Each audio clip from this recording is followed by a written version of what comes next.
In this video, we're going to get a little technical. We're going to talk about cost per acquisition. In short, people call it CPA.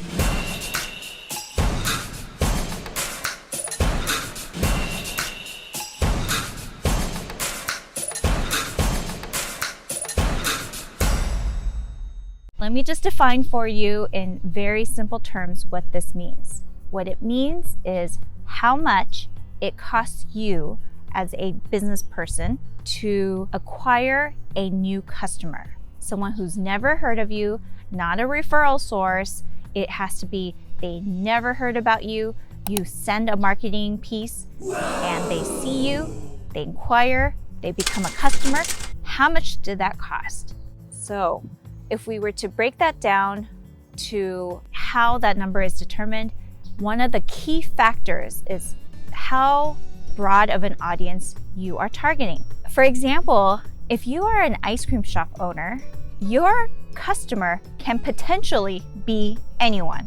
Doesn't matter what age, it doesn't matter what gender. If you are an attorney, let's just say you are a bankruptcy attorney or a divorce attorney, your audience is not everyone.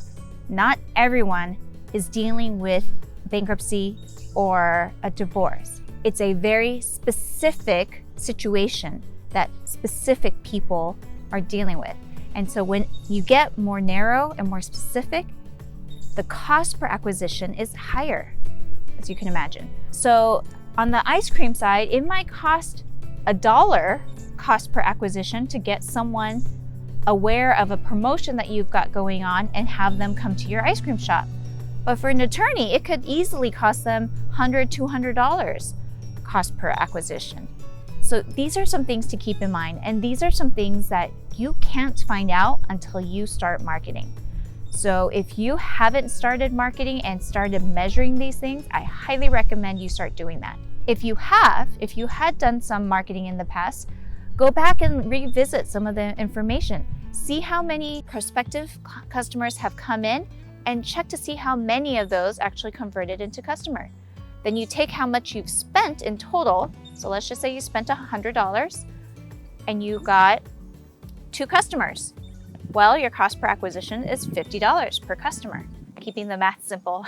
So number one, if you have not figured out your cost per acquisition, I highly recommend you do that. The reason why you need to know the cost per acquisition is because you need to know that your income will exceed the cost per acquisition along with the cost to provide the product or service, and then some.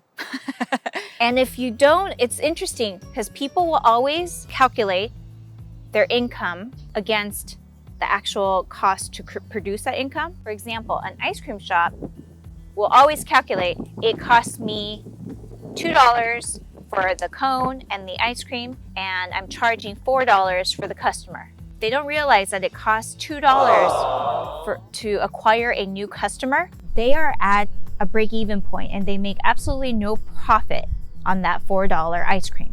This is really important. So a lot of times marketing comes second for a lot of people who are not very marketing savvy. They start with friends and family, like any network marketing company would.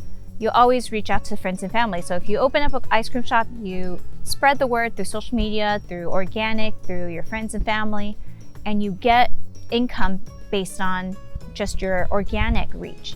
But then all business get to a point where they have to go beyond the organic. And when they go beyond the organic, there's now a cost per acquisition that isn't accounted for a lot of times.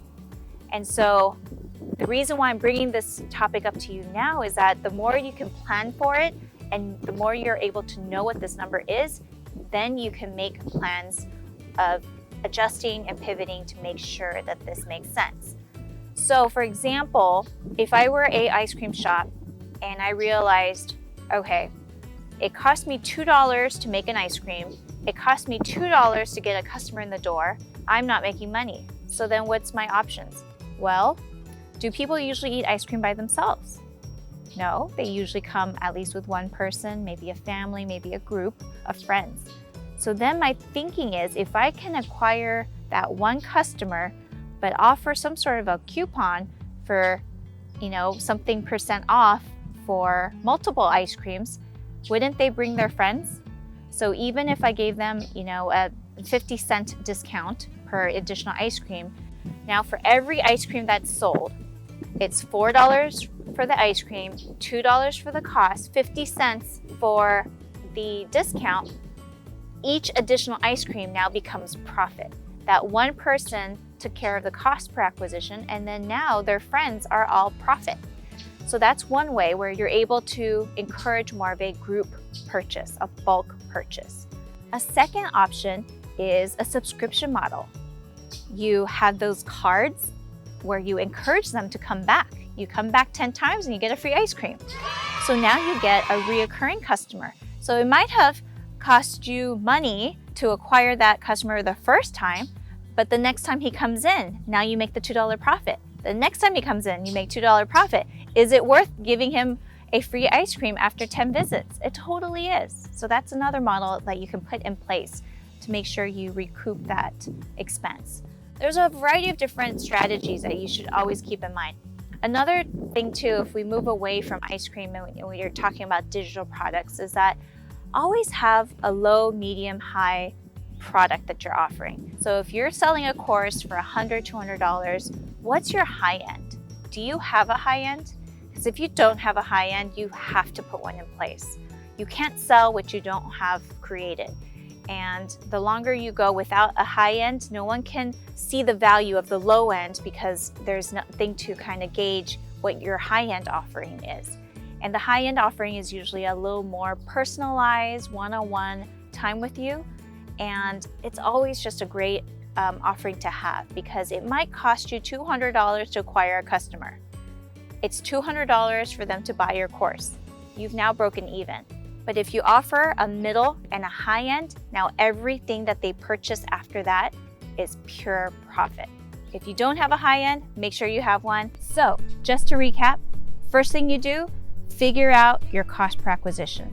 Number two, once you figure that out, you make sure you've got multiple products in place, multiple programs in place to make sure that that one customer can become a regular or a reoccurring customer. So that way, even though the cost was high at the beginning, you're able to recoup that and be profitable in the long term. And that's what we call a lifetime value of a customer. So I hope this was helpful. I hope I was able to break down something that may have seemed complicated. If you got any value from this video, please subscribe, like, or comment below. If you have questions, I'm here to answer. So I'd love to hear your input and your thoughts. See you in the next video. It would, that.